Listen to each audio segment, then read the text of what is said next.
Welcome to Stochastic Sunday Night Football live before lock. I'm your host, Neil Orfield. You can find me on Twitter at PlayerQDFS. I am here with my old friend and your old friend, EMac. You can find him on Twitter at EMac DFS. And this show is sponsored by Owner's Box. I haven't checked in on the Owner's Box overlay tonight, but there's probably some overlay for the Sunday Night Football contest. We'll have to check that throughout the show to see if there is overlay to be chased on Owner's Box for the Sunday Night Football slate.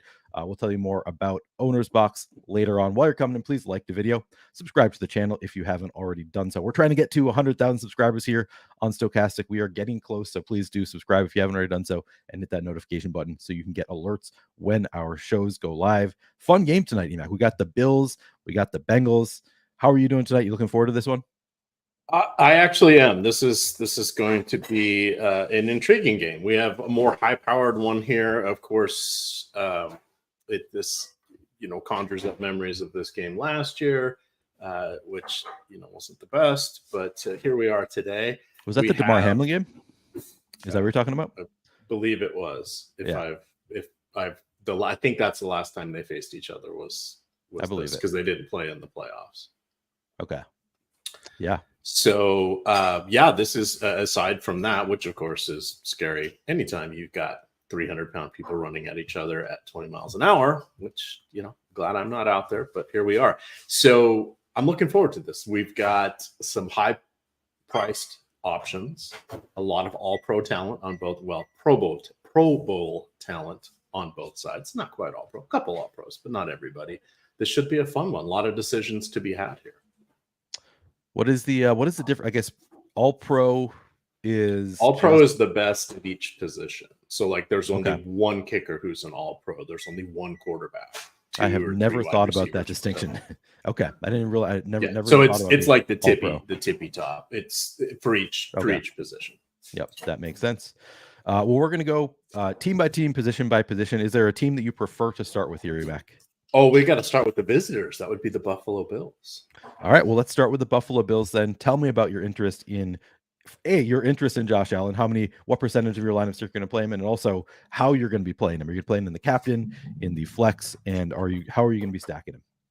So this is going to be the interesting one. I will put if we get up to 150 likes, we are at 75 right now. So thank you. That's pretty good considering the games are wrapping up as we are on air now. We get up to 150, I'll drop another 10 $1 head-to-heads there in the DK lobby.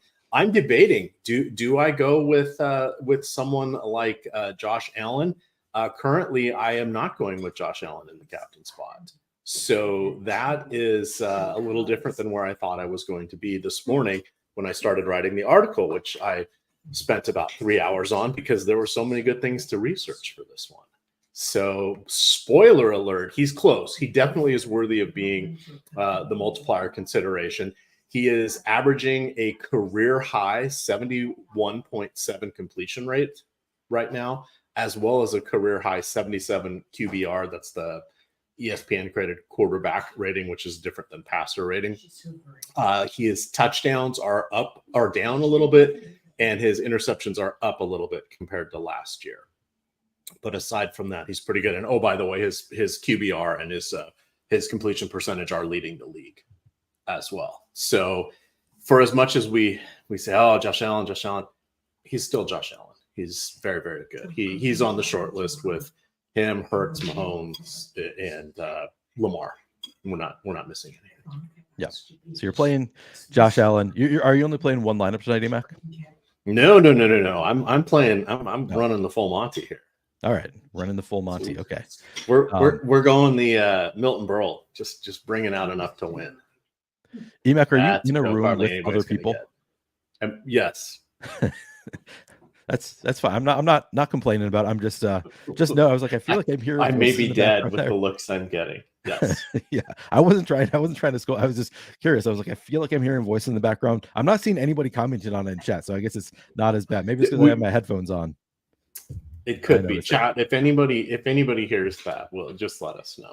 I think we're good. I think we have enough filters on that it's picking it up. So yeah, or it's filtering. So do you want to go? Let's go through all of the Bills, and then we'll go through all of the Bengals, and then at the end of the show, we'll take a look at what the lineup generator is giving us. Try and find some lineups that we like in the lineup generator. So let's move on to Bills running backs. I think primarily we're going to have interest in Latavius Murray and James Cook and Latavius Murray being the two running backs. You're probably interested in the Bills, but you can tell me if you have interest in anybody else. How much interest in these Bills running backs? So it's very, very consolidated. So Damian Harris still out with on injured reserve with that neck injury after taking that hit a couple weeks ago. Leonard Fournette was signed. He's not active. Now I see my dog's on there. This is a family affair. I don't think now. I've seen your dog on there before. In the corner, yeah, I can see him. She's laying down on the couch. That's usually where she sits when I do shows. Nice. So there we are. So yes, we've got James Cook and Latavius Murray. So the interesting thing is Cook does have a significant advantage in touches over the last 3 games. He has 41 carries compared to 21 for Murray. Gets a little closer with targets. Cook has just 4 targets. Murray has 3. We know that Murray has a couple touchdowns already. He's a capable runner and receiver, but he's bounced around the league for a variety of teams for a reason. 1, he's declining skill set, but 2, he's good at just about everything or serviceable just about at everything. So coaches trust him, which is why his bouncing around the league has been, no, we need a veteran presence. It's you, right? Because what has he played on? Like 7 teams now. So he is still, Toby Keith, not as good as I once was, but I'm as good once as I ever was. Right. Wow. Oh, come on. You gotta know you gotta know Toby Keith. Oh, I know the name. Neil. I don't know Toby Keith. No, yeah, I don't really listen to Toby Keith. Got to be honest with you. Nothing against him. I couldn't name one of his songs, so it's not like I hate him. I just don't really know the music. Should have been a Cowboy. Sammy Telesco is a new member apparently. I feel like Sammy Telesco has been a member for longer than I have. Yeah, Buffalo War Pigs. Apparently, yeah, he's here for Buffalo today. Yeah, absolutely. Howdy, Sammy. Howdy. Alrighty. So circling back to this, so it's like a 55-45 snap share, though Cook does have the advantage for the touches. That's really kind of it. In this, especially since Fournette wasn't activated. Circling back to the passing, that Cincinnati has the 11th best passing DVOA, and they have the 7th worst rushing DVOA. So we could see, as much as we all know Buffalo loves to pass 60+% of the time, we could see them have some success on the ground. But that could include Josh Allen as well. He's not running, he's not getting as many designed runs, but he's still when it's there, he's taking it. He has been instructed for the last several years to try to get out of bounds or slide, and he's at least listening to the out of bounds part. The sliding part, not so much. Yep. All right. You want to move on to the Buffalo wide receivers? I am good. Another intriguing situation. So Stephon Diggs leads the league in targets and receptions. He has played one more game than a couple of the receivers.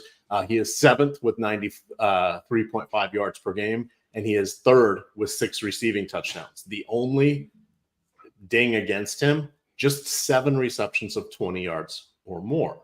That's okay. He's getting there on volume. We love the PPR, and he's some red zone threats. Plus, he can score from anywhere on the field.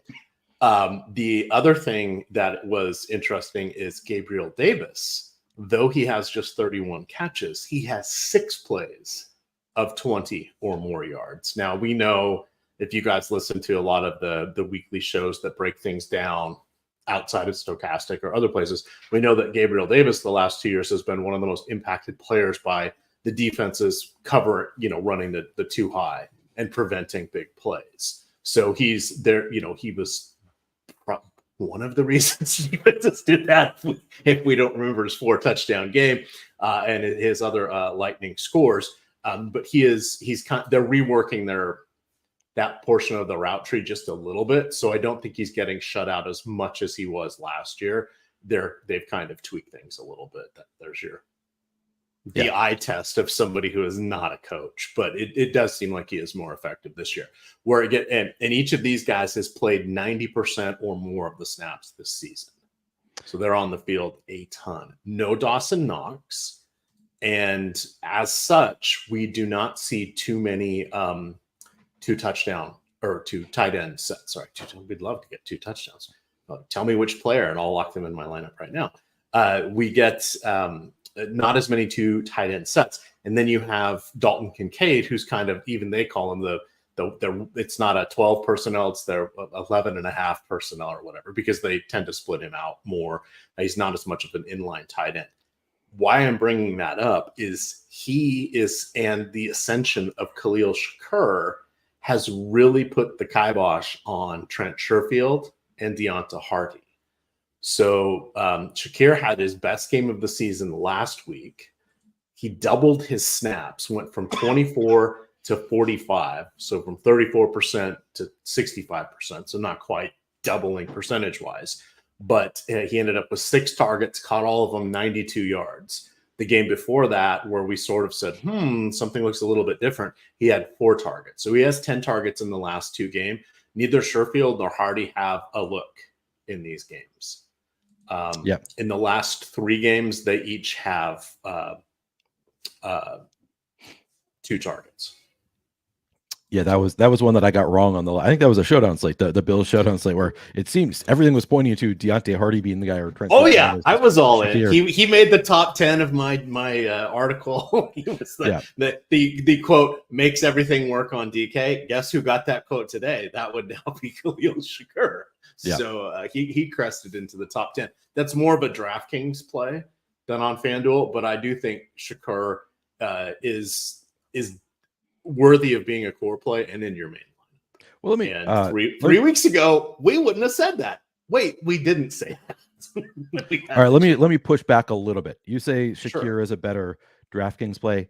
He's 7,000 on FanDuel, projected for 2% captain ownership and 7% util ownership, with a 2.5% chance of being optimal in the captain, and then a 14% chance of being util optimal. Those are actually the kind of guys that I like better on FanDuel, where you don't need as much volume, because it's not PPR. So like the guys who get 8 receptions in a game, that's not as valuable on FanDuel as it is on DraftKings. So you're really just hoping for a touchdown for a guy like Shakir to make it into the optimal lineup on FanDuel. So I think that he's a pretty good play on both sides. So I just want to, share my perspective there on Shakir. I kind of like the low-owned guys who have the upside to just score a touchdown and make it in and don't really need the same volume as guys like, Diggs.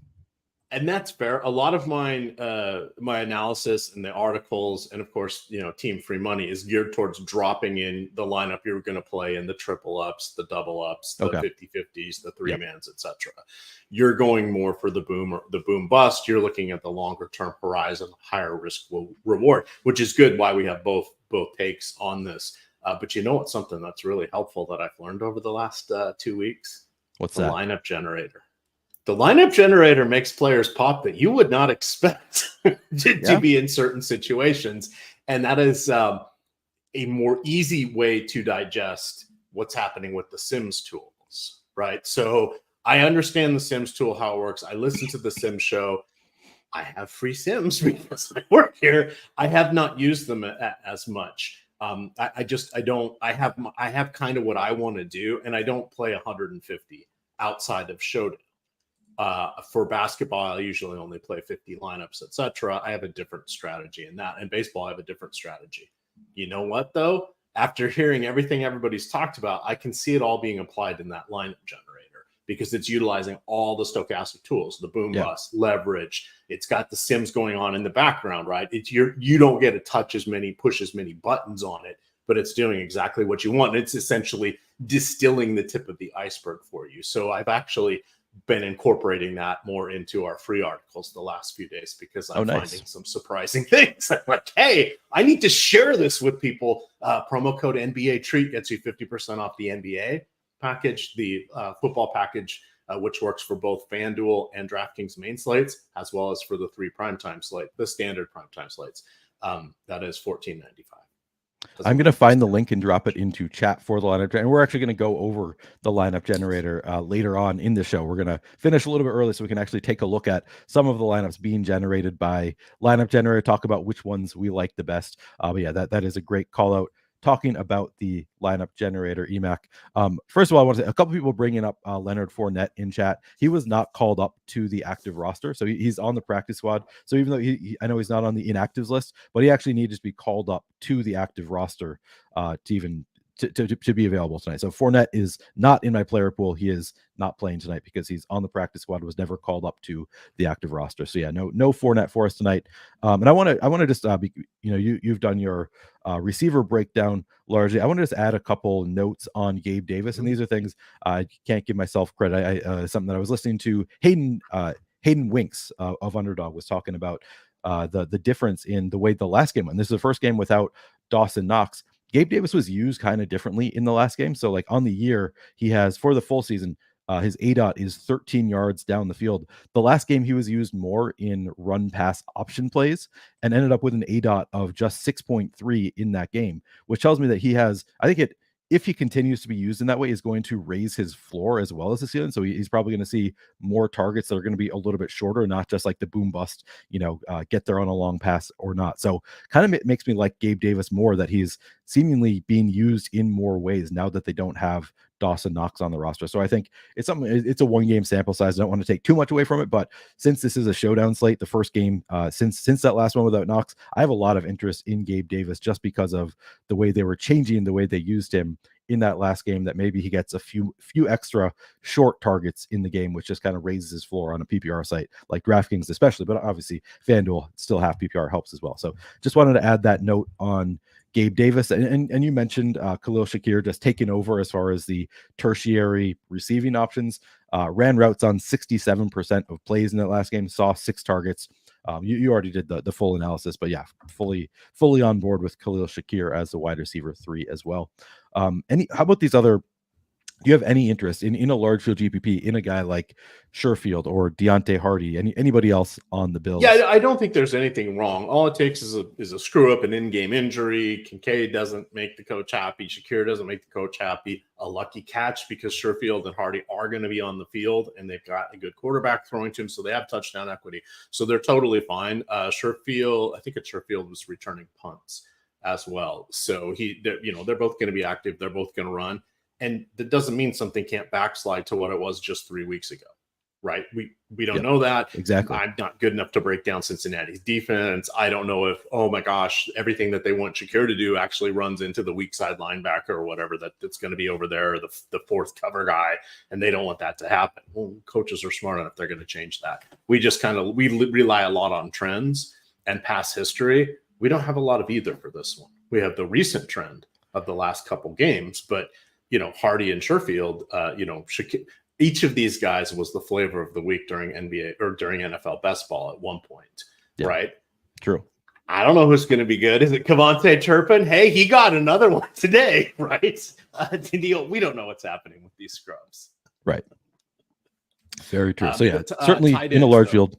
Yep. Go on. Yeah. So tight ends, Dawson Knox is out still. Dalton Kincaid back. He has 15 targets over the last 2 weeks, right? So that's kind of another thing that's pushing down some of these other wide receivers. But if that shades a little way and he gets, 4 less, it's probably going to those other receivers, right? And if one of them gets 3, that's not Shakir. If Sherfield or Hardy get them, all of a sudden they look pretty good at their near minimum salaries. But Quentin Morris is the other tight end. He has 1 target this week. Of course, it came on Sunday Night Football for a touchdown, 15-yard touchdown. He was dealing with an ankle injury, but he is good to go. He's more of a inline tight end and a blocker than an actual receiver. But we've seen over the last 5 years, Josh Allen throws to anybody who's a tight end, especially creative players. So he's live. Take about 100 lineups for me to get to him, but he's live. This is Reggie Gilliam you're talking about? No, Quentin Morris. Reggie Gilliam is more like the fullback, but he is the reason that they really don't play 2 tight ends as much either, because they're willing to go with sort of, in the 90s, the 80s, 90s, they should call that the H-back position. Now it's morphed more into the passing game. So instead of a tight end constantly being in motion, who ended up as the fullback a lot, it's just sort of a fullback that can kind of be like a tight end. They're usually a step back or sometimes in the slot. They're maneuvering around, but they can be on the field a ton and never get a look. It was Quentin Morris hurt or something? He hasn't played in the past 2 games. He was dealing with an ankle. But he's back injury. He's back. That is, I had not realized that he was out those last 2 games, but since you brought him up, I see 0 snaps. I'm wondering if that is going to change the way they use Gabe Davis, and hopefully not. Hopefully they continue to use Gabe Davis like they did in that past game. But yeah, I'm might change things. The fact that Quentin Morris is back, that is a really good call out of Quentin Morris, because honestly, I had not thought about him, but the fact that he's been out, and we did see him, he had a touchdown in a prior game where maybe Kincaid was out in one of the games where one of their tight ends was out. I forget which one. It was either Knox or Kincaid who was out, but yeah, he turned his one target into it. And I'm just looking to see if, he was out with an ankle injury the last 2 weeks. He had limited practices on Thursday and Friday. Pardon me, full practices on Thursday and Friday. He was limited on Tuesday and Wednesday. But he's good to go. He's not on the injury report. Joe Lacate says Flannel God can't be sick. Yeah, I'm definitely a little bit sick. You got a good ear, Joe. I feel like Joe has noticed before when my voice is a little bit different than normal. Yesterday, like all day, I felt a little bit off all day, felt a little bit sick, and then late at night, I took like the hottest shower of my life and just could not stop shivering. I was like clearly coming down with something. Yeah, I COVID, and then I woke up in a cold sweat in my bed, like everything wet all around me. So I may have had a fever that broke overnight. I don't know, but yeah, still a little bit sick. But I'll recover. I'll be just fine. All right. So we've talked about the receivers, the tight ends, quarterback, the running backs, kickers and defenses. Any interesting notes for the Bills? Let me get over to the kickers. Let's do the defense first. Cincinnati allowing just 2.4 sacks per game. They only have 6 turnovers. That's the second fewest in the league. The Bills, middle of the pack with 1.5 takeaways per game. They do have the second most sacks in the league through 8 matchups. So it's kind of strength versus strength there. If we look at the kicker front, let's see, the notes here we'll do both of them. Tyler Bass, here's I always like to do analysis and kind of get into it. Not this time. Perfectly competent kicker, nothing special. He didn't even have enough stats for me to even really put out there that I wanted to talk about. He's totally fine. I have nothing bad against him, nothing good against him. He's totally fine. Evan McPherson, pretty good name. So some call him EMac. I've heard him called some EMac. would call him EMac as well. He has his only misses this season have been from beyond 50 yards. But again, he has not done as well as he did the last 2 years. I drafted him in all my season-long leagues. I released him at the bye, and I have not picked him up in any of the leagues since. But it was fun. It's like, hey, I'm drafting myself. There we go. All right. Joe Burrow. You ready? Yeah, ready to just talk Cincinnati. What's your level of interest in Joe Burrow, and how are you playing? Are you stacking them up? Are you willing to play Joe Burrow naked in a large field contest? Tell me about it. No, I will actually have Burrow with one player if he is in the flex, 1 pass catcher, 2 pass catchers if he is in the multiplier slot. So he has, we had that calf injury, cost him most of the preseason, clearly impacted him those first few games, almost to the point of where it looked like it was going to be a lost season. He worked his way through it, right? They thought they were going to, did we shut him down for 3 weeks and get him better, et cetera? He worked his way through it. So he's looked pretty good the last 2 weeks. Really started turning the corner 4 weeks ago, right? Or 4 games ago in week 5 and week 6. So he has 3 straight multi-touchdown games. And in these last 3 games, their bye week was on either side or bye week was in the middle. He has 8 total touchdowns. He just led the team to an upset of the vaunted San Francisco 49ers in San Francisco. So he's firing on all cylinders. We're back to getting, the top youngster, coming out here. Doesn't quite do much he's mobile, but doesn't run, right? So he can maneuver in the pocket. His ability to maneuver in the pocket, we've seen over his career, leads him to take some sacks. He's getting sacked about 3 times per game, very metronome-like, almost 3 times every game. So he is going against the 13th best passing DVOA in the Bills. However, the last 3 weeks, Neil, the Bills have faced Tyrod Taylor, Mac Jones, and Baker Mayfield. Those three, not like Joe Burrow, and especially not like Joe Burrow with Jamar Chase. Yep, that's I like this spot. Showing a little bit of rushing upside recently too. Now that he's a little bit healthier. Yeah, I'm still a little nervous with the calf on that, but yeah, that's fair. All right, it's enough. That's why I give him the mobile and nimble, but not really running. Joe Mixon projects really well for us. What is your level of interest in Joe Mixon and or any other Bengals running back? I thought Mixon was going to be in my cash lineup. I think we're at 150 likes, so I will go drop. Oh, we are exactly at 150. I'll go put 10 more DK lineups, $1 head-to-heads in the DK lobby. Username EMac. I am not, as of this moment, I am not playing Mixon in cash. I thought for sure I was going to. That seemed like it was conventional wisdom. And a couple of the other articles I read after I posted my article, because I don't like to be swayed by anybody, but I thought I was going to go that route, and I did not get there. He has played on 75% of the snaps for most of his games this season. He has averaged 16 carries, and he's never had less than 12 carries in a game this year. Usually gets, between 14 and 17, which hence the 16 average. The slight knock against him and why I didn't want to go to him in the cash games, he is a capable receiver, but he has not been getting consistent targets. He's only getting 3 or 4 per game. That doesn't feel great.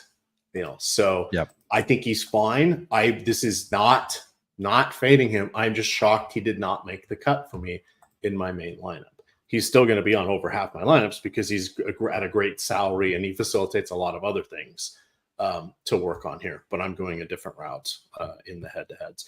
So you've got Trevion Williams, who is seeing 12 to 14 snaps per game. And then that's really it. Chris Evans, Chase Brown, they've alternated being inactive. I think one of them was hurt at some point. I think one of them's still a kickoff returner, but they're not getting on the field on offense.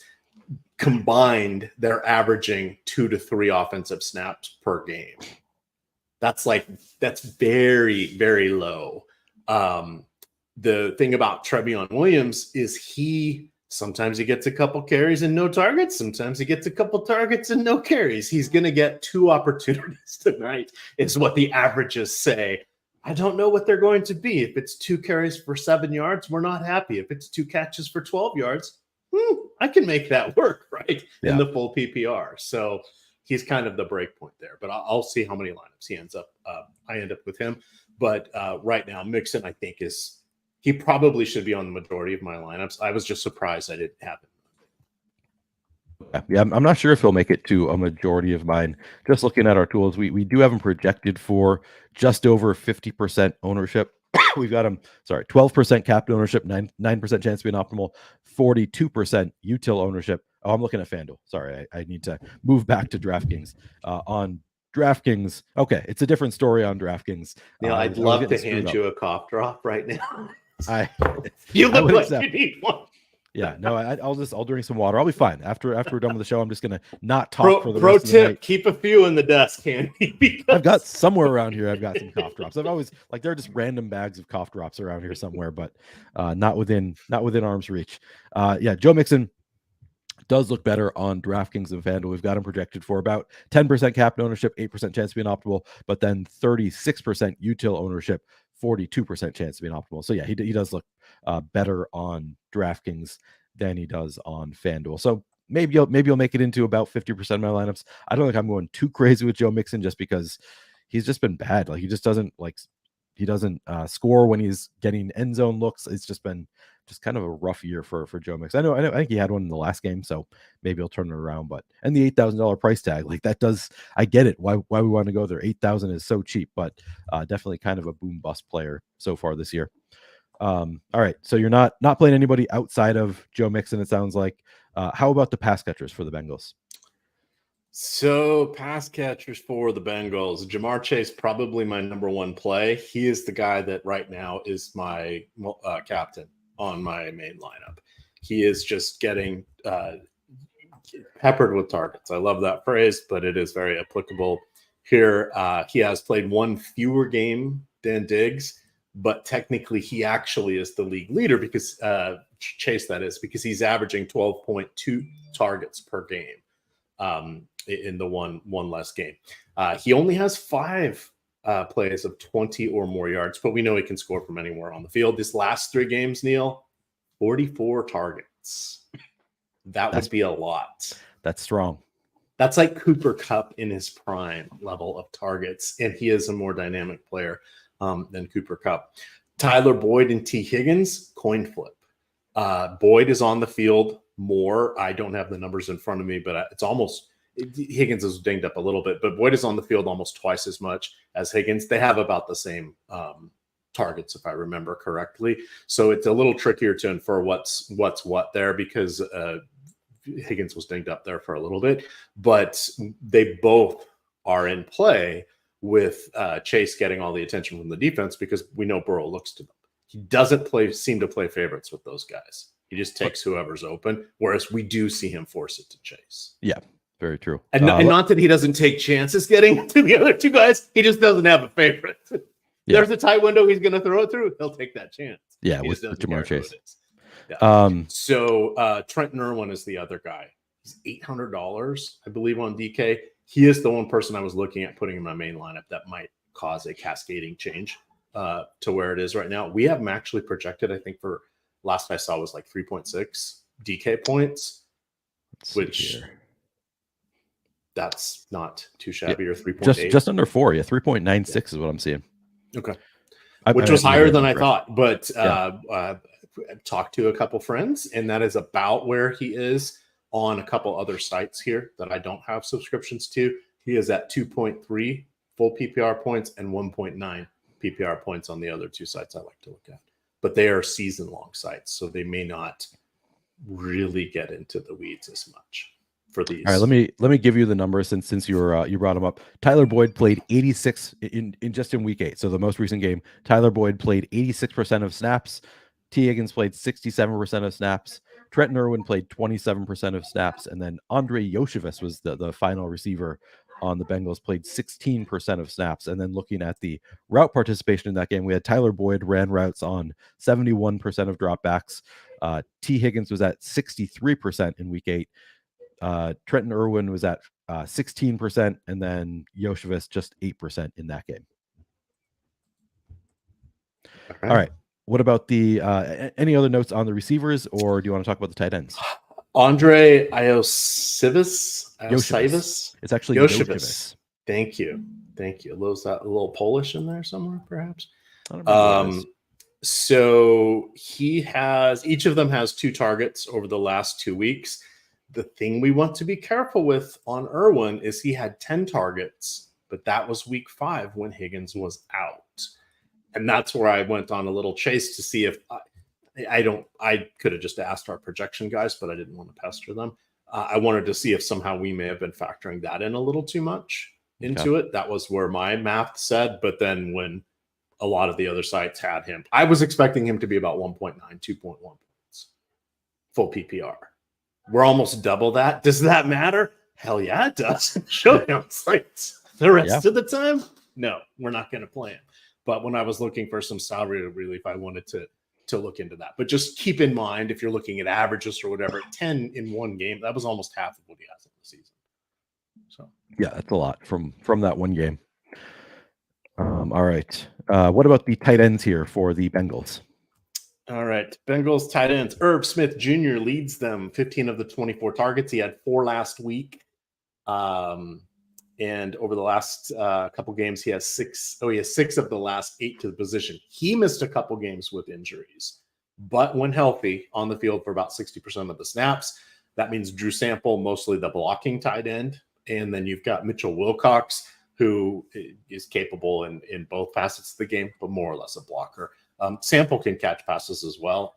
He was pretty good in college, not superstar in college, definitely more of a blocker, but they have okay hands. That they're just, the old dad runner, right? Catch it and go down. Enjoy your 7 yards to catch, right? Yeah. So it's as they could probably bench press me with one hand, right? These guys are beasts, but that the catch and run is not their game. Yeah. So the tight ends, I mean, I have no real reason to think that Drew Sample is going to become more involved. In week 8, Drew Sample ran just 7 routes, so that's 18% route participation to Irv Smith 66%. But I feel like Irv Smith just keeps on making boneheaded plays. I don't know, just something about it makes me I'm kind of wondering if they're going to get frustrated with Irv Smith because he continues to be really bad for the Bengals. So part of me is like, maybe Drew Sample at some point is going to have a little bit more route participation just because Irv Smith is going to play himself out of the lineup. But I have no real reason to believe that. That's just sort of a watching some of the plays. I kind of think Irv Smith might be falling out of favor, but who knows if they're ready to get to play him less yet, because he is the superior pass catcher on the Bengals. But just something to note that I think I'm going to take some shots on Drew Sample just because I'm not a real believer in Irv Smith. Fair enough. All right. Kickers and defenses for the Bengals. Kickers and defenses. So we talked about kickers. It's McPherson. We like that. Buffalo has allowed just 12 sacks, which is the 3rd fewest in the league. Cincinnati is getting about 3 sacks per game. So there you go. The Bills have the 3rd most takeaways in the league. The Bengals have the 3rd fewest turnovers. Again, the defense and offense from the defensive side, it's strength on strength. So I don't see a lot. They're both fine. In my rankings, they did not make it until the lottery ticket section. So I do top 10, and then I usually do 5 in the secondary section. I only did 3 today because once you get past Dalton Kincaid, everybody has like serious question marks. That's the defenses: Latavius Murray, Irv Smith, Hardy, Sherfield, Irwin, Travion, Gilliam. All those guys are down there, and you're like, hold my nose and fill out the rest of my roster. It's harder to get excited for them. I will say, I mean, Josh Allen a little bit turnover prone. He's thrown 8 interceptions already this year, 14 and 15 the previous 2 years. So, it's you can hope for a pick 6 and maybe play the quarterback against the defense there. That's at least a little bit interesting to play that Bengals defense. Of course, the Bills I think have the better defense overall, but maybe it's not it's not clear that that's the case. Maybe they're good enough. All right, anybody else that we have not talked about yet that you want to talk about before we look at the lineup generator? No, I'm good. All right, well then we are going to take a look at the lineup generator, and if you guys have questions, we can still answer any questions you have as well. We're going to take a look at the lineup generator. First, I want to note that the sponsor of the show is Owner's Box. Somebody in chat earlier had said that the contest for tonight was less than 50% full. Maybe it could be changed by now, but last we looked, it was under 50% full. The Sunday Night Football slate on Owner's Box. So if you sign up for Owner's Box, use the link in the description of this video. Actually, I should I'll go find that link as well. But when you sign up using our code for Owner's Box, you get your first deposit matched up to $500. Of course, that is a drip bonus. You're not going to get it immediately when you deposit. You're not going to, like, if you put $500 in, you don't get $500 in your account. But as you play, you get paid out. So as you enter contests, you're going to get your money back over the course of time, however much you put in, up to $500. So that's a fantastic deal, $500 value right there. And on top of that, you get 2 $5 contest tickets, one of them to their Lightning Lineups contest, which I found to be really fun. They're sort of like cash games. It's you're given a few different lineups, and you get to choose between the lineups they give you, whichever one scores more. It's actually really fun for Showdown in particular. I play a lot of those for the Showdown slates. So check it out. And on top of that, you get another $5 contest ticket to whatever $5 contest you can find on the site. So a lot of good stuff. If you use the link that I just put into chat or the link in the description of this video for Owner's Box. And let me pull up the lineup generator as well. Okay, there's let me find it. There we go. I want to find the NFL one. Of course, we do have a fantastic deal going on right now for the NBA lineup generator as well. But since we're going to be looking at the NFL lineup generator, I'm going to throw that into chat. It says $14.95 per week, and the lineup generator includes main slates, every primetime Showdown slate, both DraftKings and FanDuel. A lot to love about the lineup generator. So check it out if you have not already done so. And I am going to pull that up on our screen now. We're going to take a look at some lineups. All right. So we're going to take a look. We'll take a look at both DraftKings and FanDuel. We are going to start on DraftKings here. And EMac, something that I've been doing. So initially, when I was looking at Showdown lineups, I looked at the contrarian buckets because, I like to play pretty contrarian. I don't want to be duped on Showdown. But I actually found over time that you can find really good lineups within the chalky lineup section. They're just getting unique in different ways. So you can find lineups that are actually, playing players that are have combined pretty high ownership, but are in constructions that you're still not going to be duped a ton. So I actually kind of like looking at the chalky lineups as well. What do you think, Emac? Should I do all lineups or should I do a mix of chalky, balanced, contrarian? Sorry, should I choose one of the buckets or do? Do all lineups. Do all lineups. All right, I'm going to do all lineups. Do you want to play for any specific game script, or should I just use the standard projections? Let's do it twice. Do one with the game scripts. All right, so I'm going to do. Oh, go ahead. Which one? No, if you have a thought on what you want me to do, I'll do it. Do Cincy winning and Buffalo going backwards. All right, so this one we're saying that Cincinnati is going to go over their standard projection by 6 or more points, and Buffalo is going to go under their standard projection by 6 or more points. All right, so we're going to try that. All right, first lineup we see here, it's using the full 50,000 salary cap, and it has 155% total ownership. So this is a lineup that is like objectively, like it's going to project well, projects for nearly 99 fantasy points. I probably would not use this one in a large field GPP just because it uses a full salary cap. It's pretty high owned. We don't have any pieces of this lineup that are super contrarian. So I kind of suspect that this lineup is going to be used a lot in large field GPPs. What do you think of this lineup? I think it's pretty solid. I'm coming at it from the that looks suspiciously like my third cash lineup I looked at. That's exactly. I mean, it looks like a cash lineup. I think that is exactly yes. right. Like this, it looks like a cash lineup, which is a good lineup in some contests. My analysis is always geared towards large field GPP. So this is not something I would play in a large field GPP. Now change Mixon and the defense and the kicker to similarly salaried players, and that's my main lineup. All right. Carl asking, can you do some FanDuel? Yeah, we'll do some FanDuel as well. Don't worry about that. We'll do that after DraftKings. We'll take a look at a few for DraftKings. All right, second lineup. This one leaving 1,200 on the table. So this is, and it actually projects, excuse me, better than our last lineup while leaving 1,200 on the table. Actually has higher overall ownership, but I think I would be more inclined to use this one because we've got, again, Chase in the captain spot with Burrow, so nice correlation there. We've got Mixon in there as well, and then we have Josh Allen, who I think Josh Allen you could play naked in the flex. I'm still more inclined to have him with the pass catcher. So you've got Allen with Trent Sherfield and Latavius Murray. Obviously, Sherfield is kind of probably touchdown dependent, probably not going to get there without a touchdown, but this looks like more like a lineup that I would play in a large field GPP. What do you think of this one, Emac? No, I think that one's pretty good. The Latavius Murray and Sherfield together should give you some differentiation. Yep. Yeah, exactly right. And I actually like Latavius Murray quite a bit. Excuse me. Just because of the price tag and the usage that he gets. I feel like he is one of the stronger GPP plays because we're not projecting him for a crazy amount of ownership. What do we have? Latavius Murray at 9% projected ownership. So he's one of my favorite GPP plays on this slate. So I like this lineup quite a bit. I'm realizing as I'm saying that I need to enter my lineups. So I'll look at another one, and while I'm doing that, I'm going to go enter my own lineups. All right. Remember, we do have till 8:20, so we have 18 minutes. Oh, we do. Okay, good. All right. Because I'm working on mine right now. Yeah.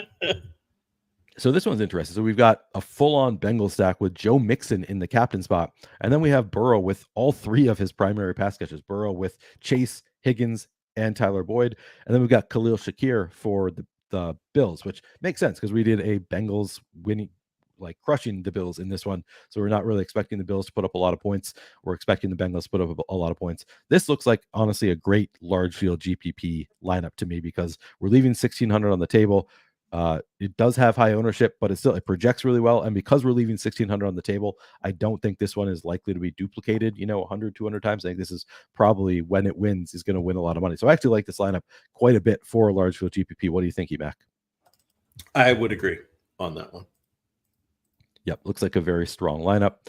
All right. I'm just going to go through and save all these lineups, and then we're going to take a look at a different type of build for DraftKings, and then we'll take a look at FanDuel lineups as well. And by the way, I put the link in the description of this video. So if you're going to sign up for the NFL lineup generator, we would appreciate it if you use that link that I put into chat so we can track where you're coming from. But so after looking at, and I think we're getting bonus lineups right now, which has been going on for a while, and nobody's complaining about getting bonus lineups. For some reason, it's sometimes 39, sometimes 40 bonus lineups. I don't really get why we. And only on DraftKings. Oh, is that only DraftKings? It hasn't happened to me on FanDuel. Yeah, so we have 67% Joe Burrow in these lineups. Not a huge shock there. 64% Joe Mixon, who's 8K, too cheap, makes sense. Jamar Chase, just the highest projected player on the slate by kind of a bit. I'm actually a little bit surprised that we are getting close to the same amount of Diggs and Chase, because Chase projects for a couple fantasy points better and Diggs is more expensive. But I guess Diggs getting lower ownership as a result. T. Higgins, he's just pretty cheap, 6.6K. Honestly, it's surprising that we don't want to just jam in T. Higgins, given his prior to the season, he was, a second round draft picks in fantasy leagues. And now it's he's not that expensive, but he also hasn't really done anything. Who knows? He's still live to have a big game at some point. Would you go with Higgins or Kincaid on DK? Honestly, that is a good question. Same price. Yeah. Well, on DK, we have Higgins at 6.6K, Kincaid. Oh, are they the same? Where is Kincaid? 6.8K. So probably Higgins for me, but it's honestly a question at this point. Maybe Quentin Morris comes back and plays a little bit more than we expect him to cut into Kincaid somewhat. But yeah, that's a very, very good question. A really good point that they are that similar at this point. Anything else that's standing out to you, EMac? No, in the portfolio, where did you get to? How many lineups did Trent Irwin come in? I ended up with him surprisingly on 35 when I did this exercise about 4 hours ago. We only got to 13% here, which is pretty reasonable to me. He came down a little bit, so there must have been a few other things must have tweaked, and or his popularity may have come up a little bit too. Yeah, making one of the other punt plays just slightly more viable from a ROI standpoint. Yep. Yeah, exactly. All right, now I'm going to clear these lineups. We're going to take a look at a different game script. All right, now I'm going to go back to the start. So I'm going to go NFL lineup generator. DraftKings Showdown. We're going to do all lineup types again, so chalky, balance, contrarian, but now we're going to do a different game script. Do you want to do the opposite, where now we have the Bills going over? Okay, we're going to do Bills going over, Bengals going under their total. All right, so first lineup first of all, we're leaving 1,900 on the table, so I like that right away. Doesn't project as well as some of them that we're seeing in the last one, and still is fairly chalky. Bills in the captain spot, only 2.5% projected ownership. I often say, if you're going to play a defense or kicker in the captain spot, don't use your full salary cap. And you're seeing that here. We're not using the full salary cap. So this looks like a nice lineup to me. We've got Josh Allen paired with Diggs, Latavius Murray in there. I like Latavius Murray. And then we've got Burrow paired with Higgins, but then the Bills defense as well. So I actually like this lineup quite a bit. What do you think, EMac? I think you're good. And I want to call out that I am playing Mixon in my main lineup now. I was able to make it work. Good, Sorry good to say that. Full disclosure, because I know people will get mad. Seth needs to know. Sorry, Seth. All right. Next lineup. James Cook in the captain spot. Sorry. We're only leaving 500 on the table in this one. James Cook in the captain spot, 6% projected ownership there. We've got Burrow here with Chase, Smith, and Higgins. This is interesting because this is a Bills crushing the Bengals lineup. And yet we've got, so this is maybe, in the second half, the Bills are up. Suddenly James Cook running out the clock. The Bengals trying to keep up. They're throwing a lot. So we've got Joe Burrow with Chase, Smith, and Higgins. We got Stephon Diggs. Maybe he does it in the first half. James Cook in the second half. Looks like a viable, pretty nice lineup to me. I'm not sure if this will be chalky. It'll probably be somewhat chalky. We've got three players in here closing in on 50% ownership, and T. Higgins at 34%. So fairly chalky. My guess is this lineup will be duped a good amount, but I've been kind of surprised this year at some of the lineups that have won, and they've been lineups that win like $80,000.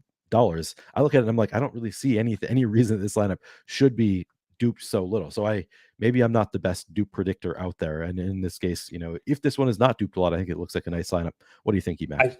I think what's happening is people are becoming more cognizant of the dupes, and it's becoming, I think you're right, kind of the game within the game, where I think it's harder in Showdown. And just make this real quick. It's harder in Showdown and MMA because while they're not quite solved per se, just because both sports are so chaotic, you can kind of start to understand the dupes factor more and the infinite time horizon and chopping when you get at the top. More people are cognizant of that. That's where you end up with what used to be 4, 5, 6 people owning a lineup. Now maybe 10 do.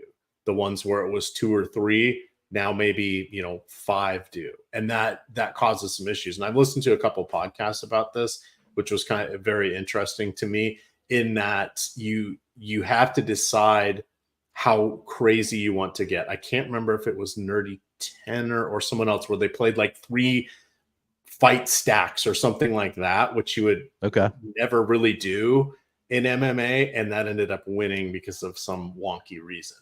And you're just like, oh, well, then that paid off. Well, great. He had that payoff now. Now the ROI looks really good for the next 10 years, right? So you're like, when does this occur? How does it happen? Sequencing is important, all of these different things. But I think people are becoming a little more cognizant of it. It's just like everything else. At some point, then the other one becomes a little better. Or if they were to flatten the payouts a little bit, then maybe it would be different, et cetera, et cetera. But yeah, that would change things a lot if they did flatten the payouts. I kind of like that they have so much go into first, personally, just because it is, you know the game that you're playing, you can play for that specific game.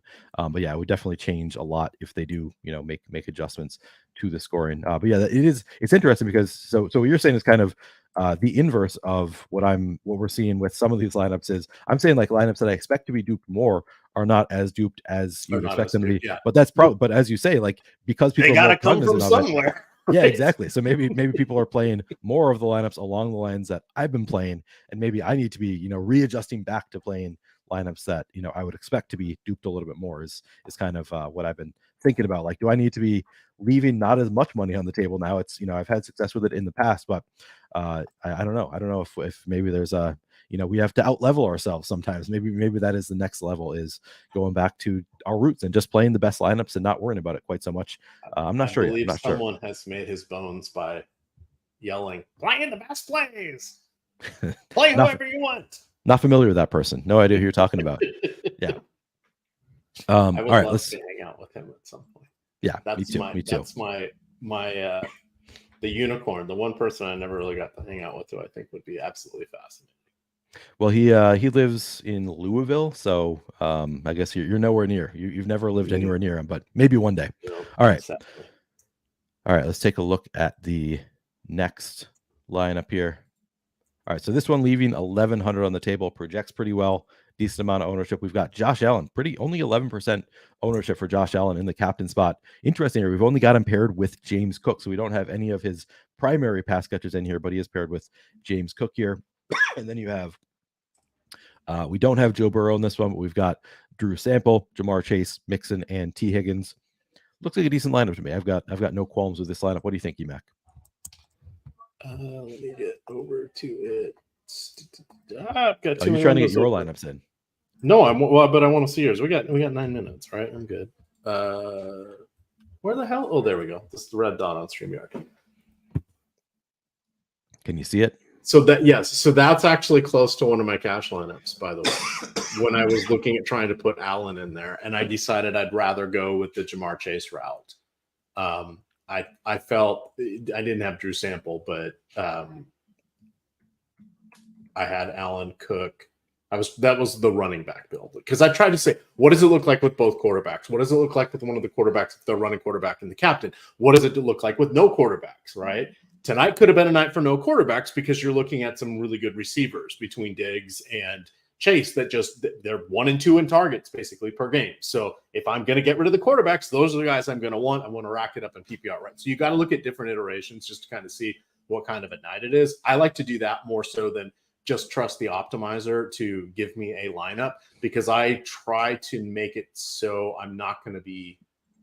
Usually when I post the team free money stuff, I'm playing somewhere between 20 and 30 lineups. Usually I only duplicate with somebody 2 or 3 times. And That's because I'm usually picking something a little different than everybody else. Seth likes to point that out on the old Twittersphere. Seth does not point out that I've been on one hell of a heater this season. We look at each other lifetime, we're probably plus or minus 2 wins on each other. but I've had a nice run catching up what was the deficit last year. So, oh, nice.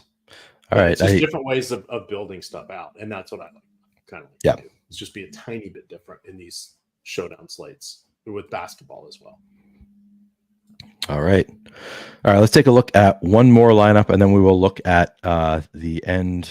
See we're getting the most of. So this one got Josh Allen in the captain spot with his alpha, Stephon Diggs, James Cook in there as well. This one has and Bills defense. We have Jamar Chase and Tanner Hudson, who is not even in my player pool currently. We're projecting for 1.2 fantasy points. Maybe he is somebody, I know he was a preseason darling. Maybe he's it. Maybe I'm wrong. I'm playing Drew Sample because I think Irv Smith might fall out of favor. Maybe it's Tanner Hudson is the guy that you want. So that's kind of interesting. Maybe it's a mistake to not have him in my player pool. It's not the worst decision in the world. I usually cap everybody out 2 points or less. I don't always. I sometimes do that, but the one way I get around it is wherever I set my cap, I put everybody 0.1 above it, and then that's below it, and then I cap them at like 3 or 5%. So okay. I don't get overrun with them in my lineups, but I don't know if that's a good idea or not. But I don't like some of these guys that I'm pretty sure aren't going to play. But again, I have not won $1 million. I have not even ever tied for a chop in the Giant Showdown contest. So I defer to the Showdown Shaman. I mean, you don't need to defer to me. I'm sure your time is coming. You also don't really play in the Millie Maker all that much. Very rarely. Yeah. Very rarely. So I know that you've won your fair share of the stakes that you actually do play, which you can only win the stakes that you do play. All right. Let's take a look. Let's just go through and save and look at the final screen here.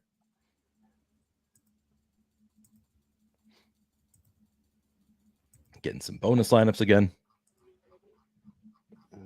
All right, we got to 40 lineups in this one. I think that the second time you run, I think that I've also found that sometimes if you get 39 the first time, you get 40 the second time. But in this one, in the Bills winning build, we have James Cook in 70% of our lineups, Josh Allen 57%, Jamar Chase 50%, Joe Burrow, Stephon Diggs 40%, Josh Allen 38%, T. Higgins. I like these exposures. This all looks really good to me. I think I'm going to have more than this of Gabe Davis, but otherwise, like these are just a lot of the best plays on the slate. This makes a lot of sense to me. What do you think, EMac? I think that's good. I am uploading my lineups right now, but you want to be comfortable with your lineups. You want to have reasons for doing stuff. Over the course of time, that is going to bear out. If you have strategy, if you have a philosophy other than just throwing confetti up in the air and seeing what happens, right? Sometimes it feels like that's what the 150 maxers are doing, but they really do have a strategy. If you want to play things differently, right? And we just look at what Neil's doing and what I'm doing, two entirely different things, but we both can be profitable in our own way. And that's something that is important for people to learn. Are you doing this for fun? Are you doing this as a source of income? Are you doing this as just an entertainment expense, right? That changes how you want to look at all this stuff. And there are different ways to approach each one of those to maximize what you're doing and not have to redeposit. They asked me to put together an article talking about crowns. Oh, nice. Who better to talk about the rewards program than me? All right. I promised people we would take a look at FanDuel lineups. We've got 4 minutes left, so I will. We'll take a look at some of these as well. So the first lineup we see here uses the full salary cap on FanDuel. 123% projected ownership, projects for about 76 fantasy points. This one has Jamar Chase in the MVP spot, Joe Burrow in there. We've got Josh Allen with Khalil Shakir, and then Chris Evans making in here. Stone min, I think that's the min on FanDuel is 5,000, projected for 0.4 fantasy points, but he allows you to play Chase, Burrow, and Josh Allen along with Khalil Shakir, who we've seen rise it up. So makes some sense to me. I think this will probably be duped a little bit just because Chris Evans is maybe the best projected of the min price guys, but I'm not sure if that's the case. What do you think of this one, EMac? I think it's totally fun, and I think it's like on the NBA Finals when people are playing zeros. There are guys that are going to get zero just to free it up. I think that's on FanDuel, the way it works, that is one way to maximize your salary in the best possible fashion. Yep, that's true. All right, we're going to take a look at the next one. Tyler Boyd. So we're again using the full salary cap, projected for 121% lineup ownership, projected for 69 fantasy points. We've got Tyler Boyd in the MVP with Burrow and Chase, and then we have Dalton Kincaid and Gabe Davis. So in this lineup on FanDuel, because there is no salary multiplier in the MVP spot, you literally need Tyler Boyd to be the highest scoring player in the lineup for this to be the winning lineup. So it's asking a lot, but Tyler Boyd certainly can put up 2 touchdowns in a game. Not that shocking, and just 2% ownership in the MVP spot. So looks okay to me. What do you think, EMac? I'm good with it. I see zero issue. Tyler Boyd does have touchdown equity. He is the boring, steady option that's going to be on the field a ton. Yep. If tonight is his night and he gets 6 or 7 targets, that's a win-win all the way around, and that's probably a 50-50 coin flip of that happening. It's definitely in the realm of possibilities.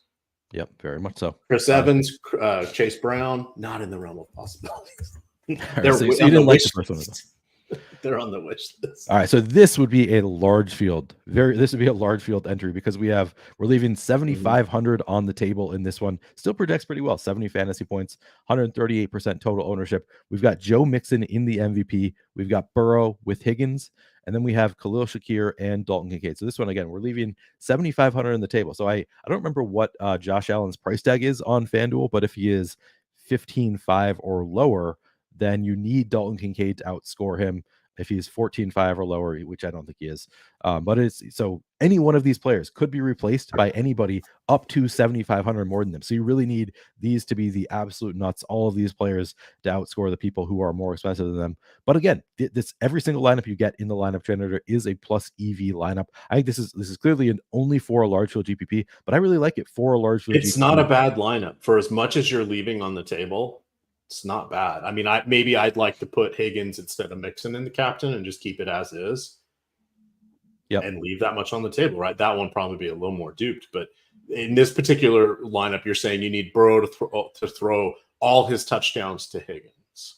And you shit. Ace of Spades sent us a super chat, apparently. Let me see. Oops, I said that. Most confident cheap play and captain. Cheap play for me would be Khalil Shakir. Captain would be Jamar Chase. And Sammy Telesco, let's get that bag. Yes, absolutely. Let's get that bag. Khalil Shakir and Jamar Chase would be my answers there. Ace of Spade.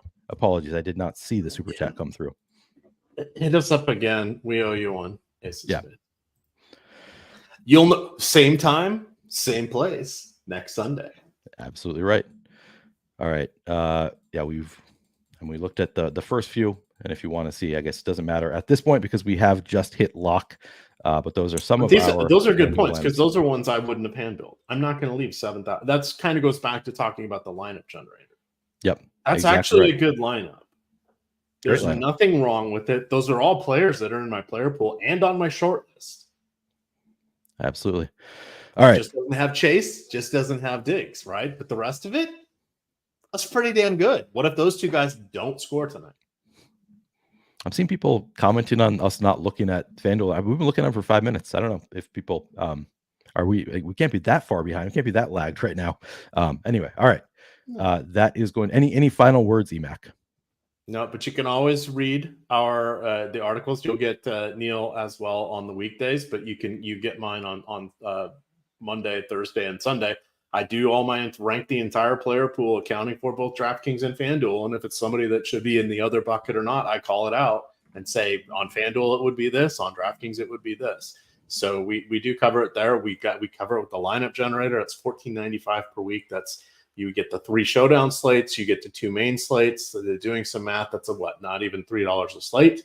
That's or I guess technically it's like $3.50 a slate, but not a bad way. But you get both sites, right? And that's the key in this. We do this for basketball as well. That one we do have the promo code. It is NBA Treat, all one word. That gets you 50% off the first week. After that, it's $8.95 for that product, and you get that one 7 days for the main slates, DK and FanDuel. Yeah, for people who are interested in the NBA lineup generator, if you have not already signed up, as EMac said, you got that discount code to get it for just $4.99 for your first week. I'm going to throw it into chat just in case anybody is still here and wants to just have an easy link to click there for the NBA lineup generator. I just threw that into chat as well. Yeah, tomorrow night we've got Jets versus Chargers. I'll be back here with Lofty tomorrow night, assuming that I can speak tomorrow. Otherwise I'll call EMac maybe. Hopefully I'll be here. I'll be around. I'll have written an article by then. So. Yeah. Thank you all very much for hanging out with us tonight. It has been our pleasure. Good luck tonight. Hit that like button on your way out if you haven't already done so. Good luck tonight.